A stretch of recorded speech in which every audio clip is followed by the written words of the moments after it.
युवा हुनुहुन्छ, प्रखर बोल्ने व्यक्ति र अघि पनि उहाँले धेरै त्यस्ता आफूलाई विज्ञ भन्ने, आफूलाई चाहिँ एकदम लोकतन्त्रवादी भन्नेहरूलाई उहाँले कडा किसिमले जवाब दिनुभएको छ। र आज फेरि हामी उहाँसँग केही छलफल गर्न गइरहेका छौँ। साथसाथै उहाँको विषयमा आज हामी फेरि पनि तपाईँहरूको माझ केही कुरा ल्याउन खोजिरहेको छ। हामीलाई साथ दिनु। हजुरलाई स्वागत छ। नमस्ते, म इन्द्रजित कुमार, मेरो घर चाहिँ बागलुङ घरपाटन।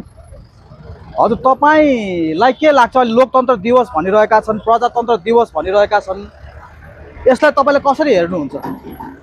अब अहिलेको लोकतन्त्र दिवस त भन्दै गर्दाखेरि नागरिकको हित र अधिकारका लागि चाहिँ काहीँ पनि काम गरेको देखिँदैन होइन। लोकतन्त्र भनेको नागरिकको हक अधिकारको लागि हुनु पर्थ्यो, त्यो देखिएको छैन। र हिजो जस्तै 2007 सालदेखि 2017 साल 46 सालसम्म राजाको पालामा राज शासन थियो। त्यो बेला जनता, अहिले पनि हाम्रो बाबा हजुरबुवाहरूले भन्नुहुन्छ त्यो बेलाको हाम्रा छोराछोरी कहीँ जान त पाएथेनन्, तर अहिले हरेक देशमा बेचिदिए। आज हामीलाई बिरामी हुँदाखेरि तातो पानी तताएर दिने छोराछोरी त नातिन त रहेनन् भन्दै हुनुहुन्छ भने, तर यो लोकतन्त्र र गणतन्त्र दिवसको दिन सबैले लोकतान्त्रिक गणतन्त्रको गलत गर्दै गर्दा म उहाँहरूलाई के भन्न चाहन्छु भने, लोकतान्त्रिक गणतन्त्र भनेको नागरिकको लागि हुनुपर्ने होइन र आज तपाईँहरूका नेताका लागि भयो नि, तपाईँहरूका लागि भयो नि। जो आवाज विहीन छन्, जसले आफ्नो आवाज हरेक ठाउँमा सत्ता र शक्तिमा पुर्याउन सक्दैनन्, जसले आज स्वास्थ्य र शिक्षादेखि वञ्चित छन्, ती नागरिकको लागि हुनुपर्ने होइन र जस्तो लाग्छ सर मलाई। हजुर, अब तपाईँले भन्नुभयो कि लोकतन्त्र भए पनि, अब गणतन्त्र भए पनि, त्यसपछि प्रजातन्त्र भए पनि, अब जस्तो सुकै तन्त्र भए तापनि यो त जनताको लागि हो भन्नुभयो। र तपाईँले के गुनासो राख्नुभयो भने अहिले यो सबै तन्त्र चाहिँ के शक्तिशाली व्यक्तिहरूको भएको छ भन्ने कुरा तपाईँले ल्याउनु भयो। हो, एकदमै हो। हिजो राजा भनेको एउटा हरेक नेपाली 3 करोड नेपालीको अभिभावक हुन्थ्यो भने आज राष्ट्रपति भनेको एउटा दलको मात्रै हुन्छ। कुनै पनि दलले जितेर राष्ट्रपति, कुनै दलको राष्ट्रपति हुनुभयो भने उहाँले जनताको लागि, नागरिकको लागि काम गरेका देखिँदैन। किनभने उदाहरण नै दिन सक्छु म कि 2082 साल भदौ 23 र 24 गतिको जेन्जी आन्दोलन हुँदै गर्दा राष्ट्रपति रामचन्द्र पौडेलजी टोयलेटमा गएर मलाई बचाउनुहोस् भनेर तपाईँको हरेक देशहरूसँग सहयोग मागेका ती इतिहास पनि छन्। तर हिजो राजा 2063 सालमा राजा आफैले तपाईँको राजा फ्याँक्नुपर्छ भन्दै गर्दा 2065 सालमा राजाले आफै कार चढेर म जनताको नासो जनतालाई नै फिर्ता दिन्छु भनेर सर्लोकका आफैले कार चढेर के अरे राजदरबार छोडेका इतिहास पनि छन् नि सर। ठिक छ, अब तपाईँले त्यो भन्दै गर्दाखेरि राजतन्त्रमा पनि केही समूहहरूलाई मात्र फाइदा भयो भन्ने गुनासो आयो नि।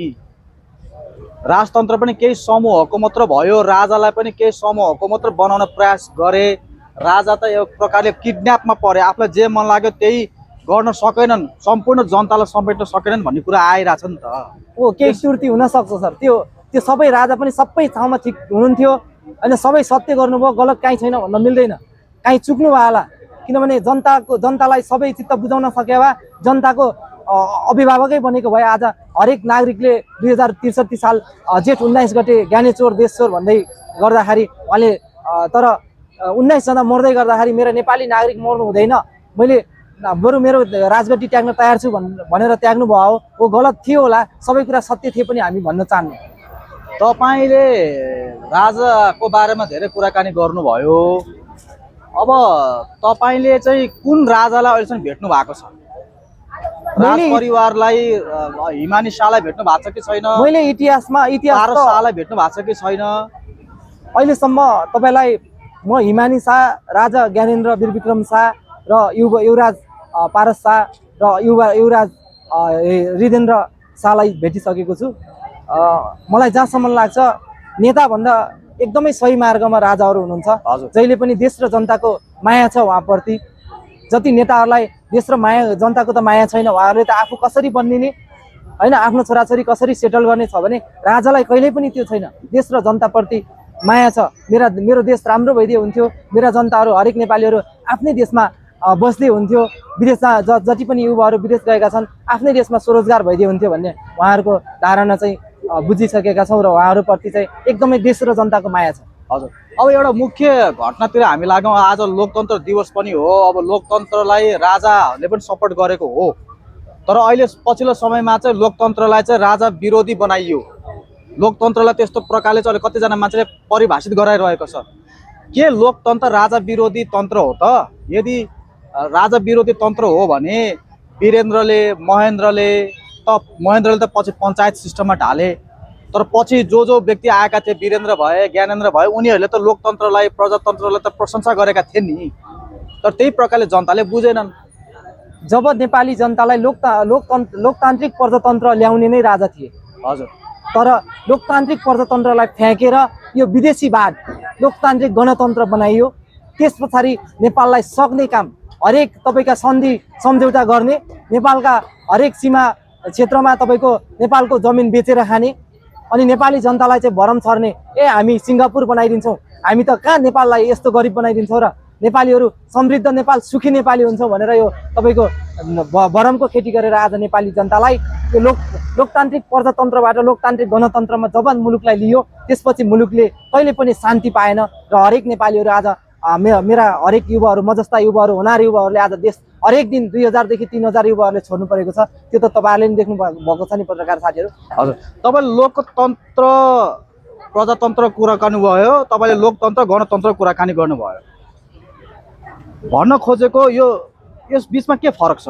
के फरक भेटाउनु भयो? लोकतान्त्रिक प्रजातन्त्र भनेको प्रजा भनेको जनता र लोकतन्त्र भनेको तपाईँको एउटा शासन हो। लोकतान्त्रिक प्रजातन्त्र भनेको नेपाली जनताले शासन गर्न पाउने प्रजातन्त्र हो नि, तन्त्र थियो। तर लोकतान्त्रिक गणतन्त्र भनिसकेपछि तपाईँको विदेशीले नेपाललाई चलाउने, विदेशबाट तपाईँको विदेशीले जे भन्छ त्यही इसारामा नेपाल चल्ने र विदेशीले भनेको नमान्दाखेरि हरेक क्षेत्रमा तपाईँको आर्थिक बन्दी, हरेक नाकाबन्दीदेखि लिएर हरेक कुरा गरेर नेपाली जनतालाई आज आर्थिक बोझ बनाउने काम गरिएको छ नि। जस्तै हेर्नुहोस्, हिजो पेट्रोल र डिजलकै कुरा गर्दा, ग्यासकै कुरा गर्दा हिजो इन्डिया भारतभन्दा नेपालमा सस्तो थियो नि, तर आज हेर्नुहोस् त भारतभन्दा नेपालमा किन महँगियो त? भारतले भनेको कुरा नमान्दाखेरि भारतले नाकाबन्दी र तपाईँको अर्थमन्दी लगाइदिएको होइन त? यो कुरा त नेपाली जनताले छर्लङ्ग बुझेको छ। हजुर, तपाईँले अब यो जे कुरा गर्नुभयो, अहिले भारतको कुरा पनि तपाईँले ल्याउनु भएको छ। तर अब भारतसँग चाहिँ राजाहरूको, त्यसपछि अहिलेको प्रधानमन्त्री राष्ट्रपतिहरूको सम्बन्ध राम्रो हुँदै पनि अहिले विभिन्न प्रकारले चाहिँ नेपाललाई लुट्ने काम भइरहेको छ। राजाले पनि केही गर्न सकेनन्, त्यसपछि राष्ट्रपति प्रधानमन्त्रीले केही गर्न सकेनन्। पहिला एकजना राजा थियो भने जब तपाईँले भन्दै हुनुहुन्छ लोकतान्त्रिक के भनेर चाहिँ अहिले यो बहुदलीय अथवा चाहिँ यो विभिन्न मल्टी पार्टी सिस्टम आयो। अहिले त तिनीहरूले चाहिँ नेपाललाई बाँडफाँड गरेर, नेपालका भ्यालीलाई बाँडफाँड गरेर आफै नै राजा बनेर बसेको अवस्था आयो। उहाँहरूको घरमा डलर भेटियो होइन, त्यसपछि भारतीय रुपियाँहरू भेटियो होइन।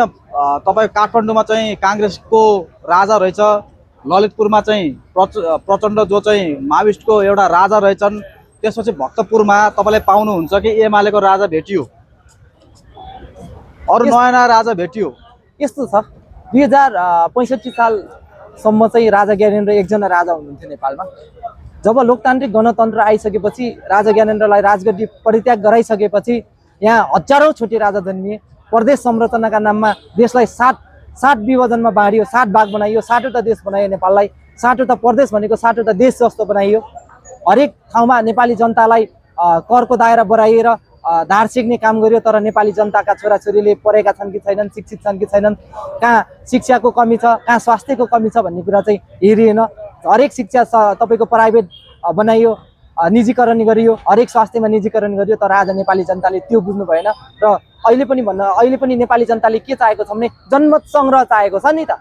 जनमत सङ्ग्रह गर्दामा तपाईँको राष्ट्रपतिकी राजा भनेर चाहेको छ। त्यो जनमत सङ्ग्रह गर्नको लागि अहिलेका सम्माननीय प्रधानमन्त्री बालेन शाहज्यू तयार हुनुहुन्छ। तर केही अहिले नेपाली जनताले हराइसकेपछि, उहाँहरूले अब पत्ता साफ भइसकेपछि जुन लोकतान्त्रिक गणतन्त्रका पक्षधार तपाईँको नेकपा कम्युनिस्ट पार्टी, नेकपा माओवादी, एमाले अहिले पछि परेका छन्। किनभने यदि जनमत सङ्ग्रह गर्यो भने त उहाँहरूको राष्ट्रपति त आउने भएन, राजाले जित्ने सम्भावना देख्नुभयो। त्यही भएर अहिले 2/3 बहुमतको सरकार राष्ट्रिय स्वतन्त्र पार्टीले जनताको जनचाहना के छ, जनमत सङ्ग्रह हुनुपर्छ भनेर संविधान संशोधन गर्दै गर्दा उहाँहरूको एकदमै टाउको दुखेको छ क्या। उहाँलाई के भन्न चाहन्छु भने यदि तपाईँहरूको टाउको दुखेको छ र सिटामल किन्ने पैसा छैन भने हामीसँग आउनुहोस्, हामी तपाईँलाई सहयोग गर्न तयार छौँ। तर जनताको चाहना विपरीत काम नगर्नुहोस्, जनताको चाहना अनुसार काम गर्नुहोस्। जनताको जनमत नै सबैभन्दा सर्वदलीय हो, जनताले जे चाहन्छन् त्यही हुन्छ, त्यही हुनुपर्छ।